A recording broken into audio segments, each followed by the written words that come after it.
Archaeologists have just made a stunning discovery. A previously unknown 3,500-year-old city hidden in Peru. Beneath Peru's sun-baked ruins, archaeologists have uncovered traces of a civilization no one ever imagined was there.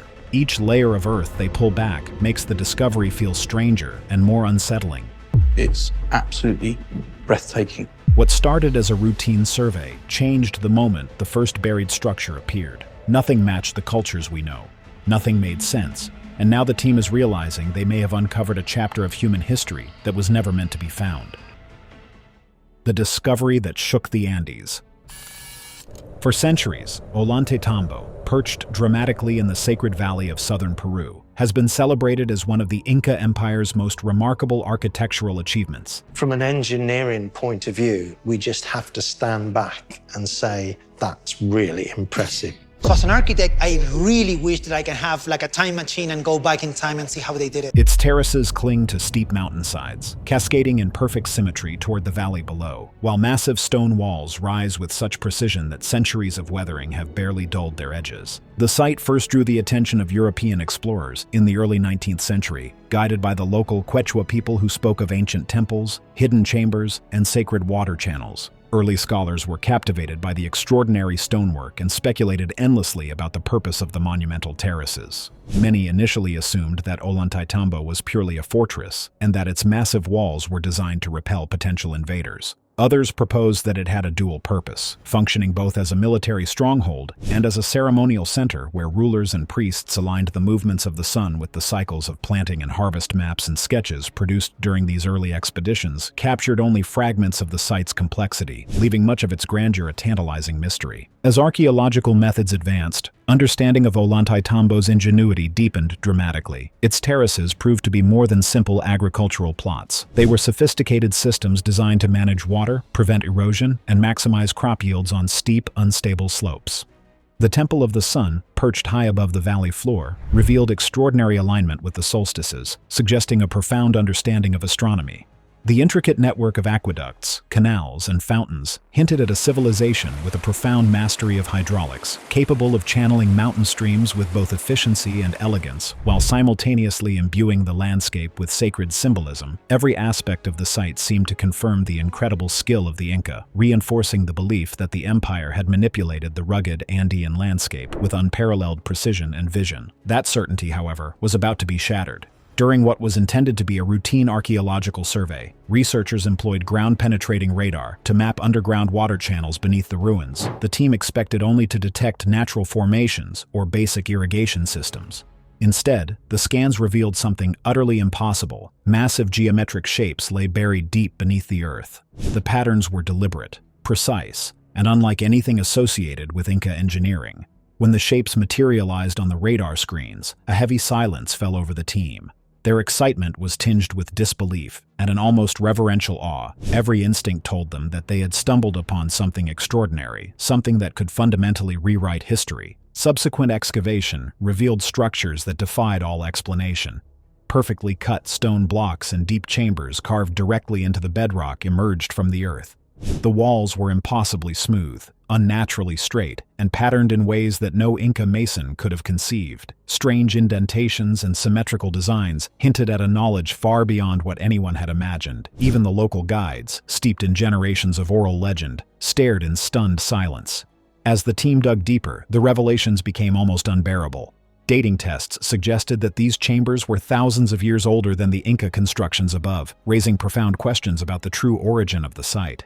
Historical records mentioned long-lost peoples, but none described a civilization capable of such architectural mastery. Every new discovery forced archaeologists to question everything they thought they knew about the Andes. Perhaps Ollantaytambo was not originally an Inca creation at all. It seemed more likely that the Inca had discovered, revered, and built upon an already ancient complex, older and stranger than anyone had imagined. Myths of subterranean temples and sacred underground passages suddenly felt less like legend and more like warning. The team felt a weight pressing down on them as they approached the largest buried chamber. Every careful step reminded them that they were on the verge of uncovering a secret that could rival the most enduring enigmas of Egypt or Mesopotamia. That sense of uncertainty and unimaginable possibility propelled the team forward, guiding them to the next shocking discovery that promised to challenge the very foundations of history. Impossible stonework and the marks no one can explain. Once the underground chambers were cleared enough for careful examination, the archaeologists immediately noticed something that stopped them in their tracks. The stones bore tool marks unlike anything previously recorded at ancient sites in Peru. These were not the rough, uneven chisel strokes typically associated with Inca construction. Instead, the surfaces displayed smooth, scoop-like impressions, as if the granite had once been softened, molded, or shaped with a precision that seemed impossible for the time. Some of the walls were so flat and reflective that they caught the light like polished glass. Others were etched with narrow, perfectly straight channels running across them in an exact grid pattern. The team quickly realized that these were details that would normally require incredibly precise cutting tools far beyond anything the Inca possessed. What unnerved the team most was that these marks were identical to anomalies found on the massive megalithic stones above ground, especially the 70-ton monoliths at the Sun Temple. For decades, scholars had dismissed these marks as the result of natural erosion or rudimentary polishing with stone tools. But now, seeing the same patterns in chambers that had never been exposed to the weather, sunlight, or any later human activity, those old explanations collapsed completely. There was no natural process capable of producing such uniformity in untouched rock. Every groove, every channel, and every indentation seemed to speak of deliberate, precise, and highly sophisticated techniques. Further investigation only deepened the mystery. Photogrammetry scans, microscopic analysis, and 3D modeling confirmed that the cuts were far too clean, too straight, and too consistent to have been made with bronze tools. Even in modern construction, carving granite to this level of precision requires diamond-tipped machinery, yet the underground structures displayed evidence of drilling, slicing, and shaping that suggested a technology far more refined than anything previously known in the ancient world. Some cuts were so thin, so perfectly aligned, that they looked almost surgical, as if created by engineers rather than stonemasons. The more the archaeologists examined the markings, the more questions arose. How could a civilization predating the Inca possess such advanced capabilities? Why did similar techniques appear in distant locations, such as Egypt, Turkey, and Japan? If these chambers had been created using a lost or forgotten technology, what other secrets might remain hidden even deeper within the site? The complexity of the markings, combined with their precision, suggested knowledge and skill that were not merely rare, they were extraordinary, almost unimaginable. To unravel this mystery, the team realized they would have to understand not only the unknown builders of the earliest structures, but also how the Inca had interacted with, modified, and inherited the ruins they had discovered. Two civilizations, one monument. As the excavation expanded, the difference between the Inca constructions and the older megalithic structures became impossible to ignore. The Inca were undeniably brilliant engineers, admired for their sophisticated terraces, irrigation systems, and carefully planned settlements. Their stonework, shaped with bronze chisels, relied on smaller blocks fitted together with precision. It was practical, durable, and elegant in its own right. But when placed alongside the enormous monolithic granite blocks of the earlier builders, the contrast was striking. The older stones were immense, carved with extraordinary accuracy, and assembled with a level of skill that seemed almost beyond human capability. Each block fit so precisely that even a thin blade could not slip between the stones. The scale, the precision, and the smoothness of the surfaces suggested planning, tools, and knowledge far beyond what was known in the Andes at that time.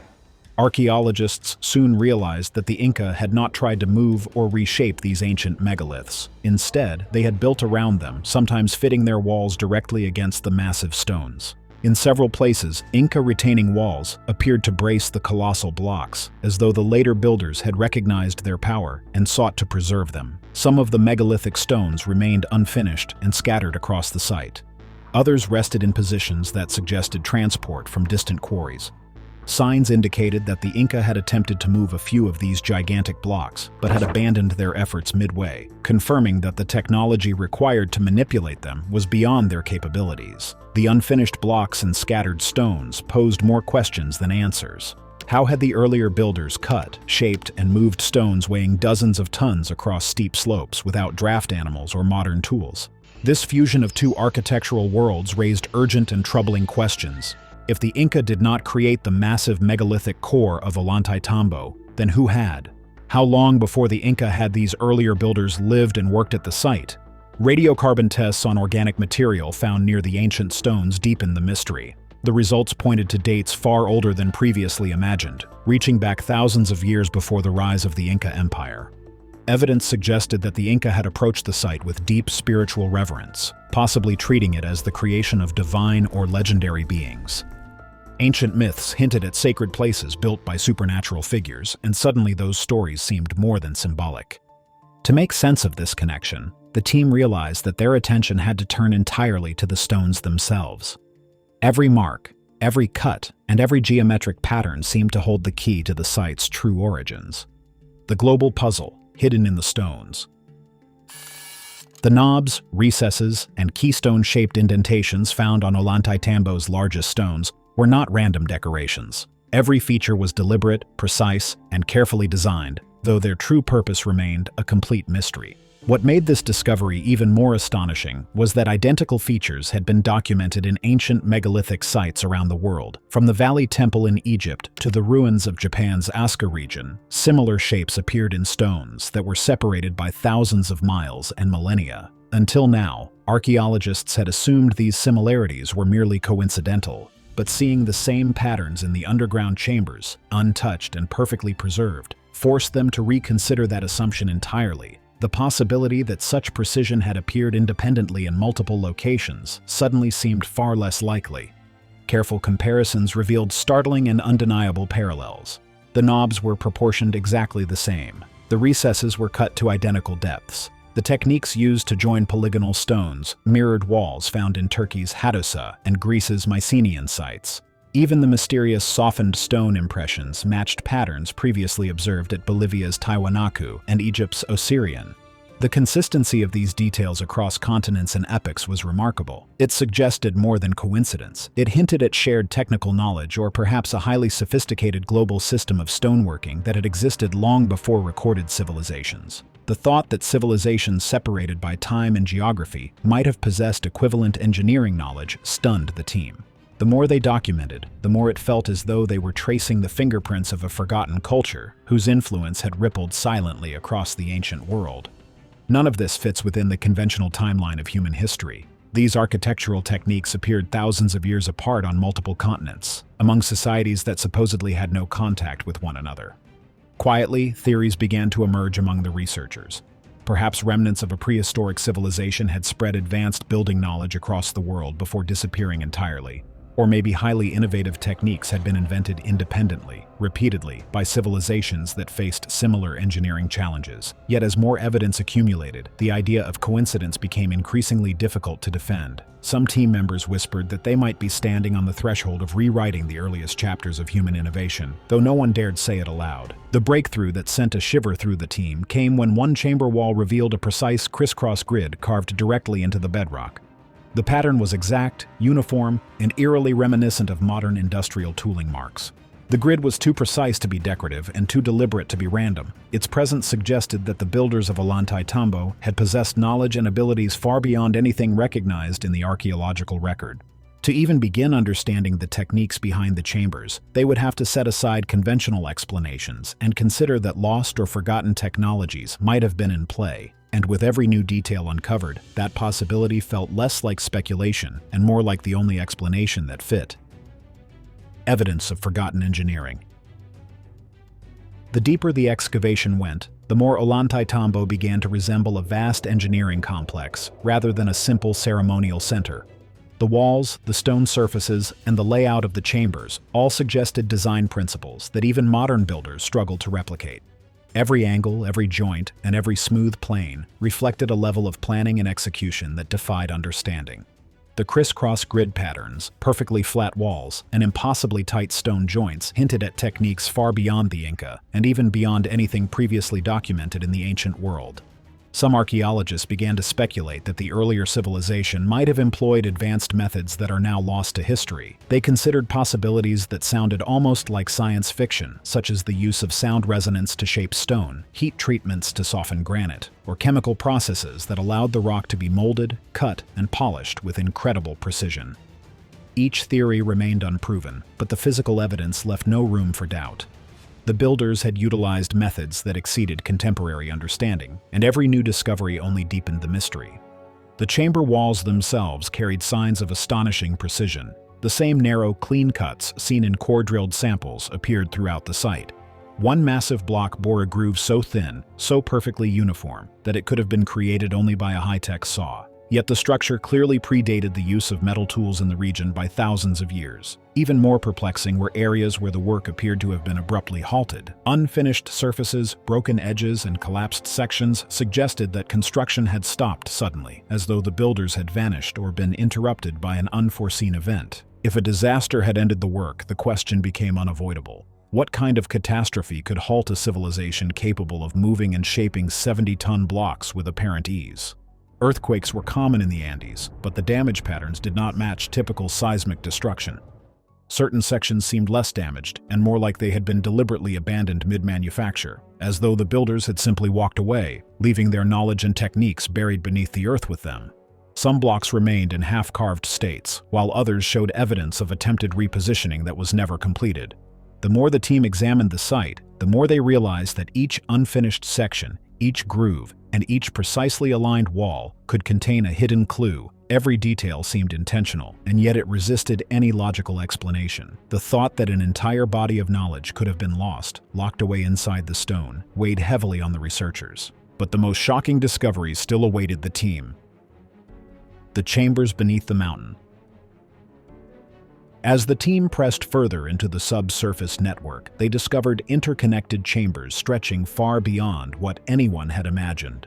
Some corridors were jammed with collapsed granite, evidence of ancient instability, while others remained perfectly preserved, shielded from the effects of erosion and time for thousands of years. Yet the most astonishing feature lay on the chamber floors themselves. Symmetrical cavities, geometric depressions, and recessed platforms were carved with such precision that their purpose seemed intentional and highly specialized. Each shape appeared carefully designed to fulfill a mechanical or structural function, though no one could say exactly what that function might have been. The archaeologists debated their meaning endlessly. The depressions were too precise to have formed naturally, and too complex to serve as simple storage areas. Some suggested the spaces might have been used for ritual purposes, while others proposed that they could have been part of a water management system or a method for distributing energy in ways modern scientists had not yet grasped.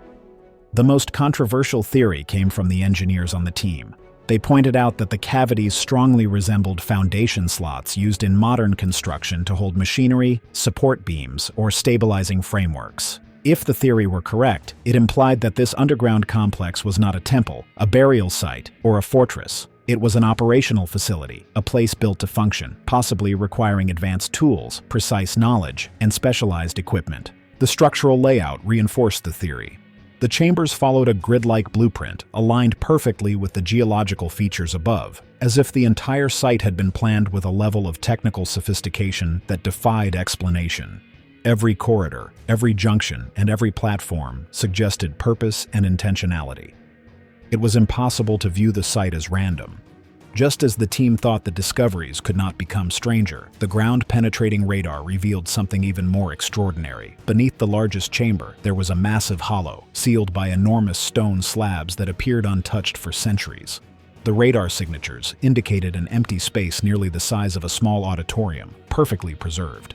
Excavating it would be a monumental task, requiring months of careful planning, shoring, and reinforcement. Yet the researchers knew it was unavoidable. If the upper chambers held remnants of a civilization capable of engineering with such skill, this sealed chamber could contain physical evidence, tools, or records that might explain the techniques and knowledge of the builders. What the team did not yet grasp was the magnitude of the question this discovery would force them to confront. If a civilization once thrived beneath Ollantaytambo, manipulating stone with expertise that rivaled modern technology, then why had all traces of its knowledge vanished without a trace? The vanishing and the questions that remain. As archaeologists mapped the final accessible sections of the underground structures, the broader picture slowly began to emerge, but it brought far more questions than answers. The extraordinary stonework, the perfectly carved cavities, the precise engineering, and the striking parallels with ancient sites across the world all pointed to the existence of a civilization far older and far more capable than historians had ever imagined. Yet despite the evidence of their skill, there was no indication of who these people were, what they believed, or why they disappeared so completely. It was clear that the Inca had encountered the remnants of this earlier culture and had built their own city around it. They preserved it, respected it, and incorporated it into their sacred landscape, yet they never reproduced its remarkable techniques. That fact alone proved that whatever knowledge the original builders had possessed had already been lost by the time the Inca arrived. Archaeologists were forced to consider a difficult and unsettling possibility. Humanity may have experienced major technological or cultural setbacks long before written history began. Natural disasters, societal collapse, or some unknown cataclysm could easily have erased entire chapters of human development, leaving behind only fragments hidden beneath the earth. This does not suggest that the earlier civilization had electricity, lasers, or machines in the modern sense, but it does reveal a mastery over stone and engineering that modern experts still cannot fully explain. Their methods allowed them to achieve feats that remain unmatched today, accomplishments that the Inca recognized, admired, and preserved, yet could not replicate. Every perfectly fitted block, every carved cavity, and every geometric pattern left behind testified to knowledge lost to time. The deepest chamber remains sealed for now, with excavation plans carefully underway. Scientists from around the world are preparing for its eventual opening, hoping it may contain inscriptions, artifacts, or organic materials that could finally reveal the identity of the lost builders. Until then, the site stands as a silent witness to a civilization that existed in the shadows, leaving its mark without leaving its story. One thing is already certain: the discoveries beneath Ollantaytambo have rewritten everything archaeologists believed about Peru's past. And as researchers prepare to descend even deeper into the unknown, they are forced to confront a chilling question. If this civilization thrived undetected in the Andes, how many more advanced societies might remain buried, hidden beneath the lands we think we fully understand? What do you think about this discovery? Comment down below.